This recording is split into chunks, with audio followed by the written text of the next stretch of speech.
Thank you all so much for being here on this last session of the Summer of Success Conference. So for this session, we're going to be talking about what the summer melt phenomena is, learning what summer melt is. Some of you might have heard of this before. Some of you, this might be the first time you're hearing this. Whether you're a student, you're a staff member, you're a family member, you're a snack. I'm just kidding. This is just some really cool content to see, and honestly something that I learned for the first time last year at this conference that I went to. And it's really interesting, and it's something that a lot of higher education college folks who are working in the college space are seeing with the incoming classes, first year students coming in. And I'll get more into it, what it is right now, but I'll do a little introduction. So hello everybody, Yat Esh Adrianna Silyanashe, Kosahuna Nishle, Kia Ani Bashashin, Sedesh Gizni Dash Chake, Oge Dashanale. Hello everybody, my name is Adrianna. I am Navajo from Gallup, New Mexico. I am the Many Goats Clan, born for the Towering House people, and I'm a college success coach with the American Indian College Fund. I've been with the College Fund for a little over a year and a half now, and I also have the privilege of leading the first year experience program. And what that is basically supplemental programming for all self-declared first year college students who are in their first year of college, whether they're coming the traditional route, graduating from high school directly into college, or even the non-traditional route of those who may have waited a few years to go to college. Maybe, they got a job first, they took care of their family or some other, life events that happen and they're getting into college for the first time. Or really anybody who just wants a refresher or extra support as they get back into their higher education journey is definitely welcome in the first year experience program. But this session today, we're going to be talking about summer melt. So just in brief, before we really get into the presentation, summer melt is this new phenomena, phrase really, but it's a phenomena that these first year students were coming, or these students were coming into their first year of college. They might have been accepted, they got accepted into their college, they, started on their, paperwork and stuff during the matriculation period, that period before they get into college and stuff. But somewhere during the summer, they fizzle out and they end up not going to college. They don't, feel that intention of going into college, or they come as a no-show, or they just don't show up for some reason, or become no contact. So we'll get a little bit more into that and kind of break it down a little bit more. But before we do that, let's go ahead and do a little bit of an icebreaker. So feel free to type your answers in the chat, and you can also come off mic if you'd like to share. But what are some things you're looking forward to this summer? Is anybody going on any cool trips? Just, maybe some people are taking some classes. You're working, you got a new job, you're taking part in some cultural activities. I know powwow season's definitely starting up. Getting creative, sewing, weaving, making jewelry.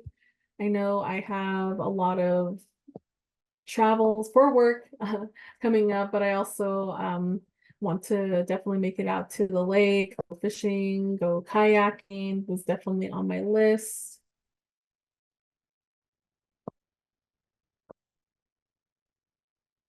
Maria, traveling to visit family and friends, eating, reading, cooking, and hiking. Yay, sounds fun. Anna says all of the above. Awesome. Definitely going to be a busy summer for some of us. And then if you're just taking a break, honestly, that's totally fine as well. But considering applying to a PhD program. Awesome. That's really cool. I wish you good luck on that. Definitely a big accomplishment there, and definitely something to look forward to. All right, awesome. Thank y'all for sharing. So let's go ahead and get started. So let's get into the whole meat and potatoes of what summer melt is. So I kind of briefly explained it, but here's a more official definition, I guess. But it's when recent high school graduates who are enrolled or planning to enroll in college, have the full intention of going to college in the fall, um, don't end up, following through, or do not end up attending in the fall. So we actually find that 10 to 40% of high school students go through summer melt. They are fully, accepted into the college. They, might have their intentions of, yeah, I'm going to be living in the residential hall. I'm going to be playing sports, or I'm going to be, joining the choir, or, doing these different things, right? But then something happens during the summer, whether it's, lack of support, personal stuff, or various reasons, will not end up fulfilling or going to make it into the first day of school or first day of college. Oh, Amanda, you're also applying for PhD. Awesome. Yay. Congratulations on that. That's some cool news. So essentially that's where the melt away portion comes of the summer melt, because they somehow just fizzle out basically as they get closer to that fall period. So what they also find too in the studies, and I got most of this stuff from the U.S. Department of Education, is that this is more likely to happen to students who come from lower income status, and the more likely they are to experience summer melt is because they lack necessary resources and support from school, from their family. And a lot of the time the students who are experiencing summer melt are first generation students, so they might be doing this for the first time on their own again. Their family might want to be supportive and help them, but they need to find a lot of this stuff out on their own, whether through research or they just might be going through this alone, being a first generation student, right? So excellent. So some students may have changed their plans too. So some maybe, they're planning not to go to college. Maybe they want to get a job instead, or maybe they want to take a year off, or they want to go travel, or, variety of different instances. But the summer melt happens, and it's the effect of the numerous barriers and challenges a student may face and not having enough support or resources to overcome them. So again, that can be anything leading from the different scenarios that are coming about, or it comes from financial wise, from stress, from intimidation, maybe from falling behind. Again, personal issues that might be happening is definitely something that we see with the students. So that's what this presentation is about. But before we really get into it and kind of break down some things here, there's also some underlying basic behavior health that happens that you can see, and then that can help us kind of understand summer melt and where that comes from through the psychology lens, right? So our intentions don't always translate into actions. And this comes from this really cool guidebook that I just discovered when I was preparing for this presentation, called Nudges, Norms, and New Solutions. There is a free copy online, so if you want to look at this, and it goes over the summer melt and how to help assist students to that college process. Well, it does it in three. It helps them going into the college going process while they're in college, and then also helping them like postgraduate as well. So it's a really cool guidebook. I definitely recommend you guys to look at it if you want to. But our intentions don't always translate into actions. So, you might, for example, you might want to start eating better. You might want to say that you do have a healthy diet. You do go, you do get exercise every single day. You have the best credit scores, or, I don't know, just something like that, right? You make, you're doing, you want to do, saying all these things and stuff, and you do have the intention to. Of course, that's what you want to do. That is what you're planning for. But sometimes there's some barriers that come about where you're not exactly fulfilling that, or that you would like to that you would like to see yourself there, but it doesn't always happen. It doesn't always work like that. Sometimes we fall off. Sometimes we um, we aren't as consistent as we'd like to, and that's just human. That's just what happens. And some people will say, oh, you gotta discipline yourself, and there is a little bit of that too, but sometimes there's just some things that we can't control ourselves, and that leads to the inconsistency of not wanting to follow through with those intentions and turn them into action. Another important thing too is context matters often far more than we think. I know when I'm working with my students, and I don't like to assume that everybody knows exactly what I'm talking about, because in the higher education space, there's a lot of different terminology. No matter what career path or what field that you're in, really, there's certain jargon and terminology that you're going to become acquainted to. And while us in the higher education, we might know these terminologies, like, I don't know, FAFSA, what it means to be a full-time status student. Um, um, I'm losing my train of thought. Oh my gosh. But there's all these different terminology and jargon that we know and everything, and we can use it with each other, talking with each other, and we might understand what that is. But for some people, that might be the first time that they're ever hearing about that, or this might be the first time that they're experiencing something like this. So going so far and going as so little as to breaking down different jargon, to breaking down different terminology can really go a long way with a lot of students, certain people and everything, because it shows that, they can be comfortable, and they can be comfortable with you and come to you for help if they ever need anything. But it's subtle, but can be very powerful if you give context, and it definitely matters a lot more than we think. Oh my gosh, the dogs are barking outside. I don't know what's going on. But now, so we got a little bit of an understanding of what summer melt is and the underlying behavioral health with that. We're going to look at some of the causes that might cause summer melt, basically. So we know that our students come from so many different backgrounds, so many different scenarios, and each one has their own individual things that they're working with or that they're going through. But these are just some of the few themes that we see in most of the summer melt cases that we'll deal with. And I know some of them definitely stand out to me, and I could see as well when I was working in admissions, working with our students who were coming into college and then ultimately getting affected by summer melt and then not making it to college, basically. But the biggest thing is financial aid and other forms. So we know that financial aid is a monster in itself, and there's a lot of different things. There's a lot of complexities of what financial aid is, the different forms, the packages that you have to look over, the letters, the numbers, all of the big letters and crunching them and stuff, that it can definitely be an intimidating thing to look at. I know when I think back at my first experience looking at what my financial aid package is. I got like this package in the mail that was a 10-page letter going over all the different things that, the different financial aid packages that I got, some other scholarships that I was awarded from the school, and just looking at all of that for like the first time. It's all like, it's literally looked like a book, right? And I was like, oh, okay, cool. So I think this is what I got. No, this is what I got. And then it gave me like different options of like, if you were to do loans, this will do this and all this, right? And I was a first generation student as well. And I had to literally go to my school counselor and say, hey, what is all of this?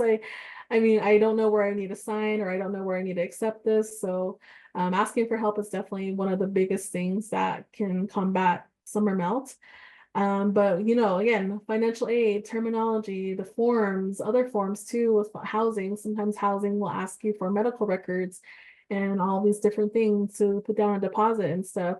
And all of that, all those really crucial details and information can get hidden in the paragraphs of things that some of these students will get either through snail mail in the like as letter form, or even in the email as they're looking at it and stuff. Even when you're looking at like the big cost of attendance as well, that can be really intimidating to look at when you compare it to your financial aid package for a first-time student, because again, this might be the first time that they're seeing this and they say, I thought my financial aid package was supposed to cover this. How am I going to close that gap and make sure that, I'm not getting into debt, or I'm able to pay off school, basically. So, scholarships are definitely the way to go, FAFSA, different grants and everything. But again, context matters. Sometimes maybe they don't know that. Maybe they need to learn more about the scholarships out there. They might have heard about one or two from like their relative or seen it on social media or something. But it can be really crucial to help them visualize how to close that gap, or to say, break it down and show them that it is, easy to break down and to pay off, basically, or, with the extra help and everything. Logistical challenges. So these are barriers in students' personal lives that may arise over the summer that lead a student to worry about their ability to succeed while in college. So this can be, again, anything personal. Maybe they have to get a job, they have to help out with like the bills, they need another income to, help their family out with different things, or they need to become a caretaker with an elder in their family or somebody, or maybe they have a significant role in your tribal communities or something, and they need to put their full energy into that. there's so many different things that can happen, and sometimes this can lead them to be worried about not having enough time to be a student, to, put themselves fully into college and stuff, into the college mindset, into the college going journey. And there might be some other responsibilities or some other hats that they hold that holds more priority to them than going to school. So looking at those, navigating those challenges, and also seeing where you can help with that and where you can ease any stressors if you need to, and trying to help them with that. And we can, we do a lot of talks about time management as well. I did a presentation about it yesterday as well. We can give so many different methods and strategies and tips to help us increase our time management skills.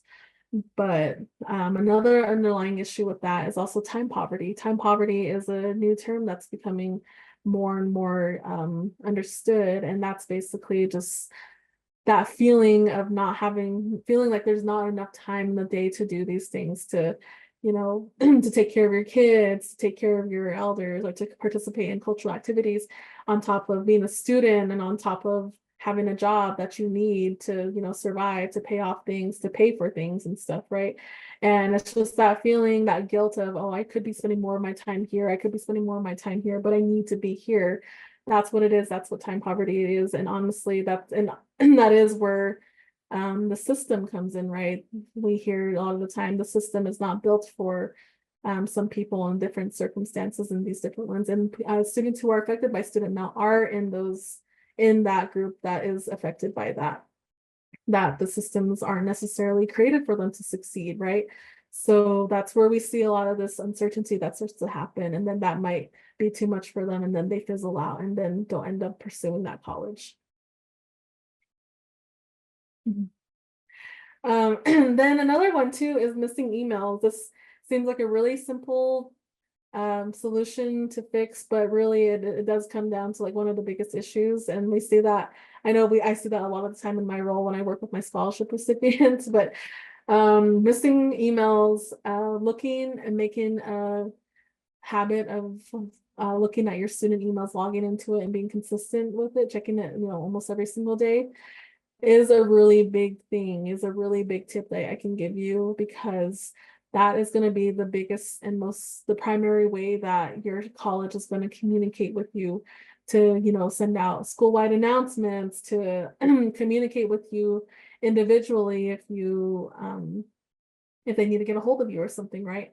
And so a lot of the time, students who are just newly accepted into college are still understanding that task, that they get a whole separate email, a student email, right? I know some high schools do it, but this might be something new to them as well, right? And they might have gotten the email login information and stuff while they got their acceptance package or an email somewhere, but they haven't taken the steps to log into their emails quite yet. So they might be missing out on some really crucial information. Again, accepting that financial aid package, when new student orientation is, when they need to move into the residential halls, if they're a student athlete, when they need to, be on campus for training for what is called preseason, all that different things. And this is all communicated into their emails, and they might be missing that because they're not checking their emails consistently. So I know I've definitely been there a couple of times, and I might miss the email here and there, but I know definitely as we go along into like your college going journey, and even in your careers and professions, definitely checking your emails. One of the biggest things that you have to make a routine in your mornings and your days, right? To check it consistently, make sure that you don't miss anything important. So last one is lack of accessibility to resources. So again, like I was mentioning, most low income or first generation students may have the challenges of navigating the college going process. And that's where we just go into like the whole social capital of it, right? Most of these students who are being affected by summer mail are coming from the lower income communities, first generation communities, students who are are underserved and everything. And they may not have that resource, they may not have those resources set up for them to support those, and those support systems are already set up those who already know how to navigate it, which is unfair because then these students are affected by that. And then that's what happens with the summer melt. They fizzle away in that. So they might not have that school counselor that can help them. This school maybe not have enough resources to help all of the students, because some schools they have like tons of students there, right, that they need to help, and they just might not have enough people to help. Maybe there's just not enough resources being allocated, or maybe even like spread out information and stuff. So that's also something that happens. And while you're not getting an equal opportunity, that can also unmotivate you. And then the students again get affected by that summer melt, and then they fizzle out and they don't get to make it into the matriculation period. All right, so again, going over some of those, let's do another round of participation. So learning more about the summer melt and some of the causes that are there that, are effects of that. What are or were some hesitations you have or had through the college preparation process? Again, you can type in the chat, you can come off mic if you need to.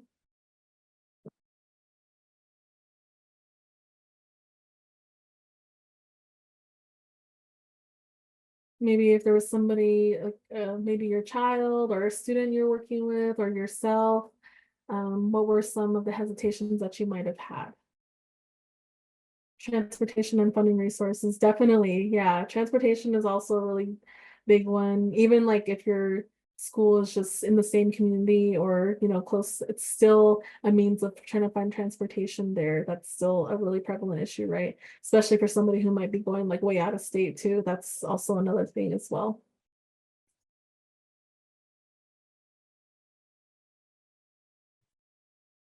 Balancing family, work, and school, definitely. Yeah, again, really talking about those different hats that each of our scholars wear, having different responsibilities, playing different roles other than just being a student as well. Having to, have work to be employed, having a family that you want to, spend time with, that you want to be available for, not understanding FAFSA steps and then don't do it for a year and expect to know the second time around. Yes, definitely. FAFSA is a whole different thing in itself too, right? And even with this new FAFSA application that was created last year, in the beginning of the year when it first opened, or in last year when it first opened, it was a big mess, right? And there was a lot of errors that came up for those students who were trying to fill out that FAFSA, especially, like high schoolers who were just doing it for the first time, right? And by not being able to get it done, by running into too many errors and road bumps and stuff, that can really unmotivate you to even complete it, right? Because it's like, if I can't even get through this, like, why the heck would I want to do that? So they're just like, forget it, I don't want to do that because I don't want to mess with it. Now it's a little bit more easier to navigate. I think they've worked out most of the bugs and stuff, but I know at the beginning it was just a mess. Fear of failure. I'm learning that sometimes failure is just part of the process. It fosters growth and deeper learning. Definitely, yeah. And that's something that it takes time to learn, right? Because when the first hits, the first failure that you have, that's definitely something that can affect you in so many different ways. Mentally, of course, being the first one, but it can also affect you physically, because if that's really dwindling on you, then you get sick and you're not able to perform right. So that's definitely something. Cost of living, managing monthly payments while being a full-time student. Yeah, definitely. Just even thinking about that too, thinking about, yes, I'm going to be in college and stuff, but how else am I going to finance myself or for other things, right? If most of my time is being spent in college. So like there's very, very real life situations that happen for all of our students and that they have to think about. And it's really, really it's real. That's all I can say. It's real out here, right? So these are some real life things that our students are continuing to deal with, and everybody has different situations, right? But somewhere there's different themes that pop up, the same themes that pop up for each of the students. Awesome. Thank you all for sharing. So now let's go ahead and look at some of the scenarios that I kind of crafted. These are just examples of some cases that might arise, and then we're going to bring up some solutions on how to help that student, what maybe should have been done in the first place, and then you can also input as well if there's any other methods you think would be suitable for the students that we're going to be going over. So there's 3 different cases. So student A is on their way to graduate high school and is planning to attend University of Oklahoma in the fall. So they're working on graduating high school right now, but they've been accepted to University of Oklahoma, and they're fully intending that they're gonna, attend, that they're gonna be there. So student A will also be the first in their family to go to college. So that deems them as a first generation student, and more than likely they're learning a lot of stuff and they're doing a lot of the college preparation on their own. And over the summer, the student gets their financial aid package letter in the mail, and it's very lengthy, and there's a lot of big terminology and jargon that is really hard for them to understand, and it makes them feel a little nervous and stressed that they don't understand what any of the numbers or any of the words in the letter say. So this makes them become stressed because when they look at it, their cost of attendance compared to how much the financial aid that they're receiving, there's a big gap between that. And the student, was unaware that that was going to happen. And again, looking at this this letter, it's really intimidating for them, and they're becoming stressed about it. So the student is considering applying for scholarships last minute, but doesn't get awarded. So they might have found a few, they might have applied for 1 or 2 that they might have heard through word of mouth from like their relatives or from social media, but it's kind of already late and the deadlines are approaching quickly. So they just tried to get their application in, but unfortunately they don't receive it. They don't get the award. So on top of all these stressors that are happening, they're not able to get any more funding. They're not able to visualize how they're going to be closing that gap between the cost of attendance and the financial aid. So all this pressure builds up, and they decide not to attend in the fall. So this is a very real life situation that happens to a lot of students, and it's definitely really common to, again, just look at the financial aid package and try to understand it, but there's still some things that are really confusing, and this might, again, be really intimidating for a first-time student to see for the first time. So here are some working solutions. I label them as working solutions because, again, they're ongoing. Something might change here and there, but these are just some suggestions that could help and that would have helped in the college going journey, or the college going journey. So again, just immediately identifying the student as a first generation student, and then recognizing that this is the first time that they're going through most of this, and they might not have as much support and access to resources as another person might, who, their sibling or cousin or somebody went to college and they have them to look for a resource, and already identified that they need that additional support and resources, and make the attempt to reach out to them and to talk with them, and just kind of being that mentor and walking along with them during that journey. And then looking at the terminology that needs to be broken down, and maybe the school counselor or the college's financial aid can help explain.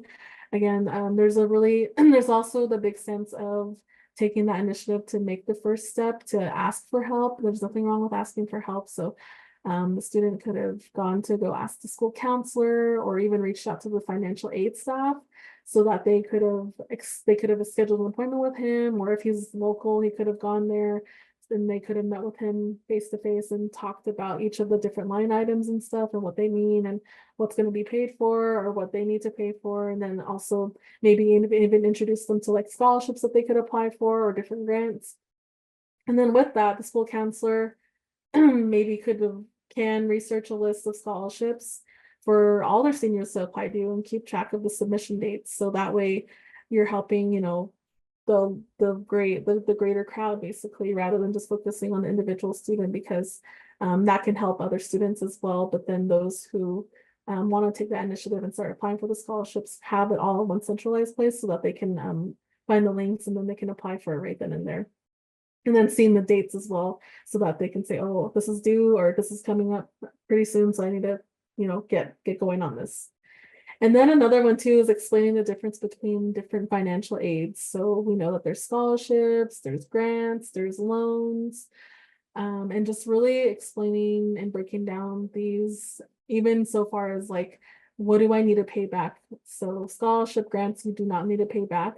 Loans, you do need to pay back with interest. So even just explaining the difference between those so that they're aware and kind of gives them a little bit more clarity on what they can research on when they're looking for other financial aid opportunities.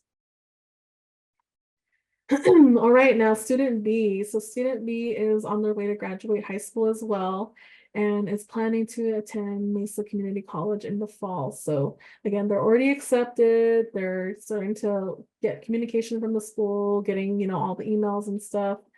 And the student comes from a low-income family. And over the summer, they become the main supporter in their family. So they become the head of household and they need to get a full-time job. So this is something that just comes up, and that it's out of their control and they need to find a full-time job and be in a full-time job so that they can help support the family and, help alleviate some of the bills and all the different things they need to pay for.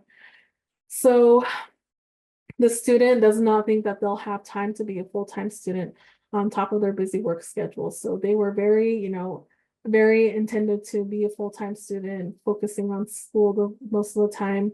And then all of a sudden, over the summer, something happened to the point where they have to get a full-time job. They have to be the main supporter, right?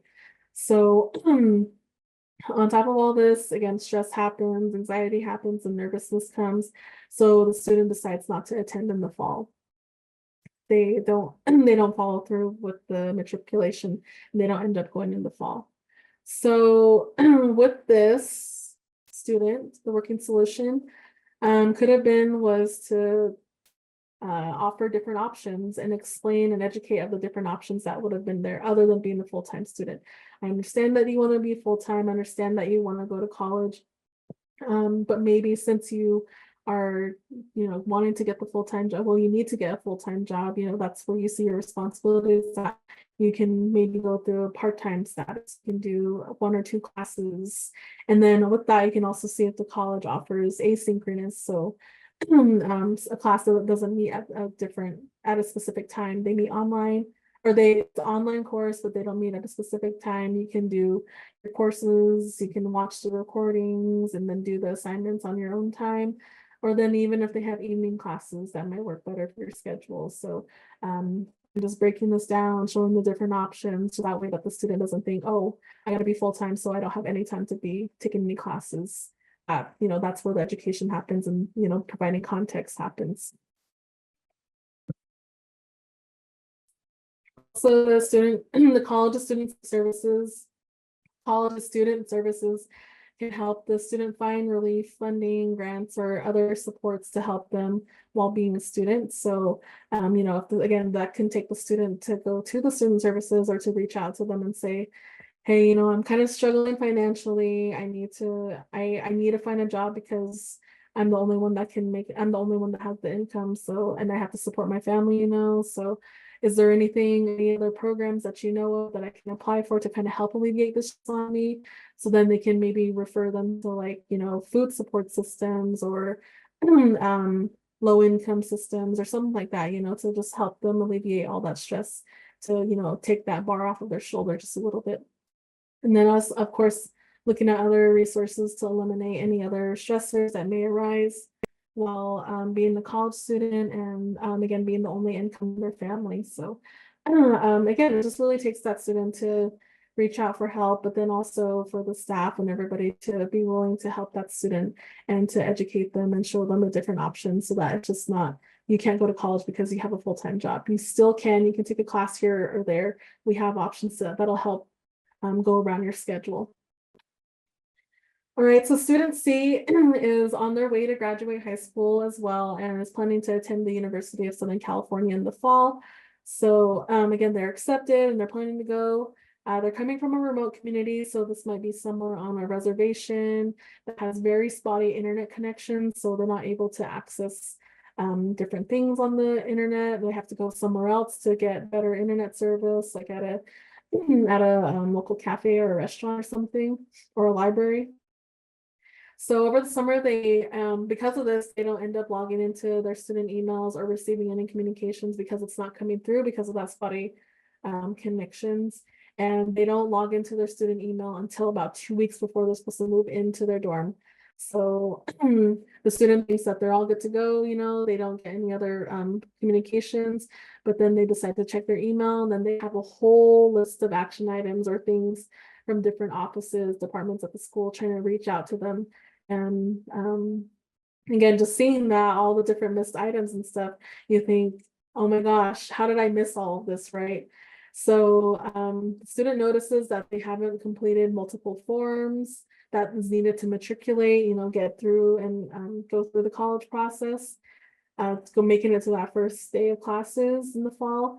And such as medical history, that's usually asked by the residential halls if you're thinking about living on campus. SAT tests, to that entrance exam to get into college, or the scores, and then the deposit for the dorm, and then other things, right? So they also find out that new student orientation is happening very soon, like in a couple days, and that they need to move into their residential hall. But the student isn't ready, they haven't packed, they haven't gotten their things ready to go, and they don't have transportation to get out there quite yet. So on top of all this, the students, like, I think it's too late. All these action items are things that I needed to complete, a month ago or so. So they just they decide not to attend in the fall. So again, looking at the different scenarios and circumstances for each of the students, this is also a very likely thing. A lot of places in tribal communities and reservations have very lack of resources to reliable internet or services, right? So because of that, the student wasn't able to check their email or until like they got a good connection, and then they started to see all these things that they needed to complete. So definitely not definitely not their fault, but definitely something that should have been checked earlier, right? But still. So the working solution for this one, something I haven't mentioned yet, but it's high school exit surveys. Some high schools do this. Some of them are just starting to starting to implement this in their programs. But basically, it's something that's given to all the graduating seniors, just to make sure that they're to get the data, of course, but also get the information or give them like a little bit of a reminder or like a heads up or a checklist even of what they need to do to get ready for that matriculation, to get ready to go into college for their first day of classes. So one of them, they could have asked, have you checked into your student email yet? Do so if you haven't right now. Have you received any communication? Have you been reached out to by your academic advisor yet? These things can be asked on that exit survey, and then the high school staff can use that data to see where they need to help their students. Maybe we'll have a workshop where we'll have everybody log into their student email, their college student emails, and read the email, see what they needed to get done, and then the staff can help them walk through what they need to get done, basically, before the summer, or even if they can offer that summer programming as well before the college starts. High school staff or counselor can offer that summer mentoring. Again, they can continue that support even after the students graduate if they have the capacity to do so.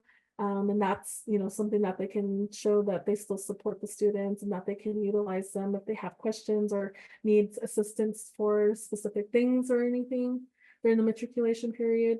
And then also communicate to the students the importance of locating big dates to look out for. Again, that new student orientation dates, the move-in for the residential halls, when classes start, when they need to accept their financial aid packages, and other dates that might come up as well. So again, there's some other things that can happen here as well, but these are just some of the few solutions that could help alleviate some of that stress on the students. Some other solutions is just being the active in the students' college going preparation. That can be the parents, grandparents, family members, school staff, maybe even friends as well, kind of hold each other accountability, be accountability partners and stuff, right? So just showing that, you do care and that you do support them still as they're going on to this process. Even though they're going to college, they're going to find who they are in the individual, they find who they are individually. They're growing up, they're going to become, going on their own and stuff. But still, it really matters if you still show that you still want to support them even as they're going on and, becoming who they are going to be, basically. And then another thing too, find out if students are going to the same college and work together with them. If they're going to the same, community college or even the state college or something. If you find the group of them and you can have them work together, again, be that accountability partners with them. Hey, did you see that new student orientation is happening this week? I'll see you there, or hey, did you accept your financial aid package yet? Just kind of helping keeping each other accountable. That way you can rely on the group and that they have at least, or even maybe just the other person, if they're going out of state or something, as long as they have somebody that's there to help them, I think that's a good solution as well. Getting creative of how you're reaching out to the students, doing text campaigns, reminding them about the college preparation process and then gentle reminders. Also visiting the campus as well if you're able to, if it's local or even if it's out of state, if you have the means to, having the student, or I know some schools are doing like virtual campus tours and stuff, but those are really crucial as well for the students because that can help them visualize themselves on campus.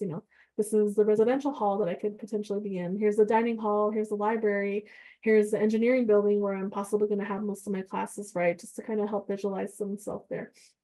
And then the biggest thing too is also just acknowledging and recognizing that the college preparation process can be a difficult and time-consuming process. So just letting them know that you're there for them and that you recognize that this is a process that they're going through, and letting them know that they're not alone, whether you went through it yourself or you have somebody who went through a similar process that you can help with.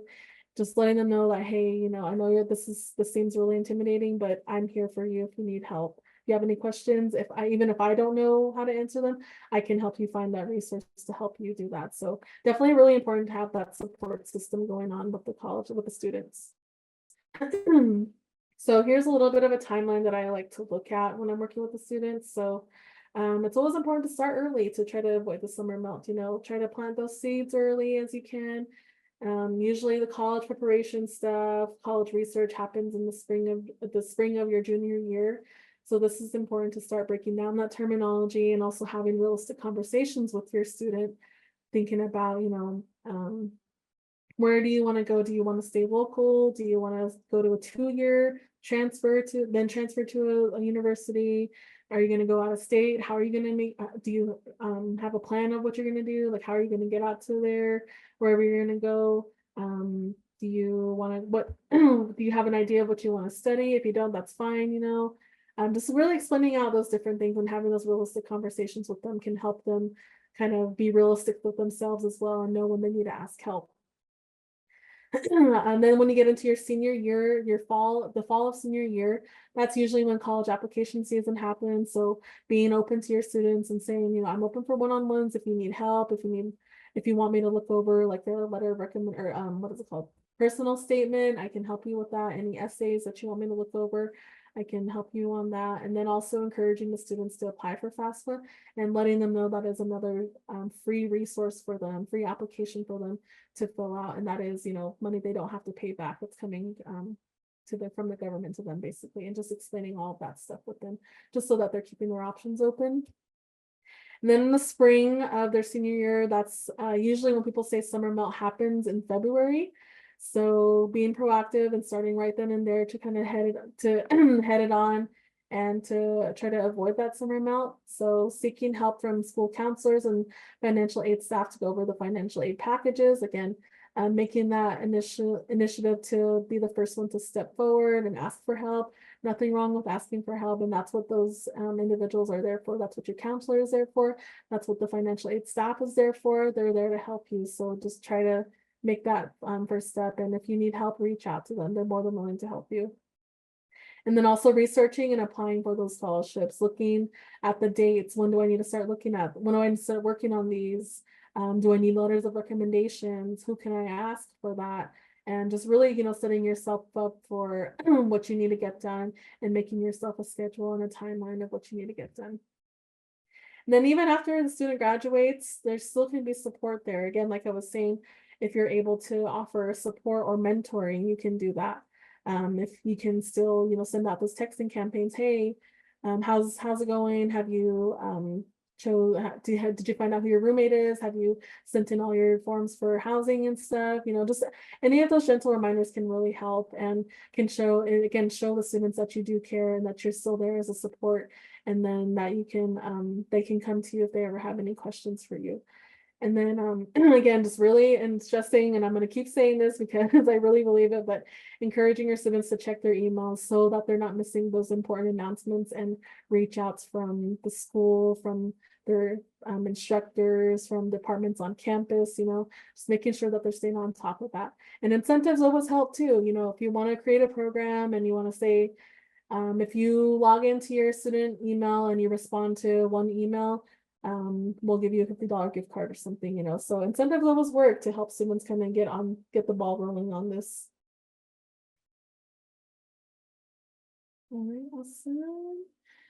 All right, so that was pretty much the end. I hope you all learned something new here, and also kind of learned some things here and there that you could help combat summer melt if that's something that's happening.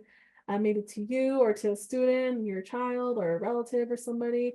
If any of this if you are interested in having me send a copy of this or have any questions, I do have my email here. I know I'm kind of going a little bit forward, but you can always reach out to me here if you would like a copy of this presentation. But yeah, I'm just going to leave this open here right now. If anybody has any questions, comments, thoughts, you can share if you learned anything new today, if there's another method that helped you or another student avoid summer melt, or if you experienced it, how did you overcome it? What was your process working through it? I know we're running a little short on time, but definitely if you would love to share, you can do so in the comments. You can come off mic real quick, but thank you all so much for attending. I really enjoyed sharing this information with you all. And again, if you have any questions or anything, you can always feel free to reach out to me via email as well. So thank you.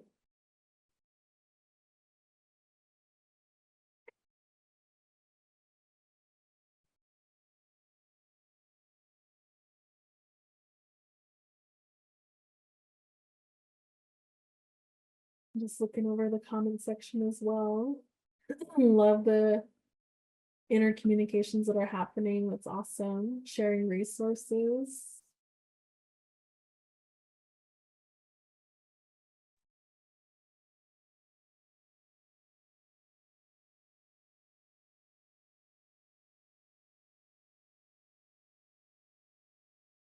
Awesome. I know it was a lot of information, so yeah, I'll let y'all sit with that. But again, if you have any questions, my contact information is here. You can always send me an email.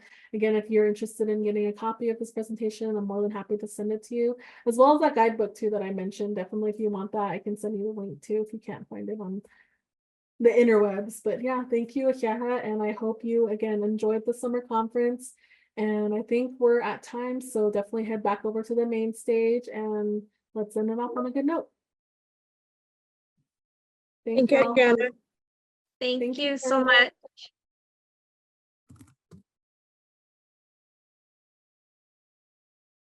Thank you, Adrianna. Thank you, Amanda. Have a good one.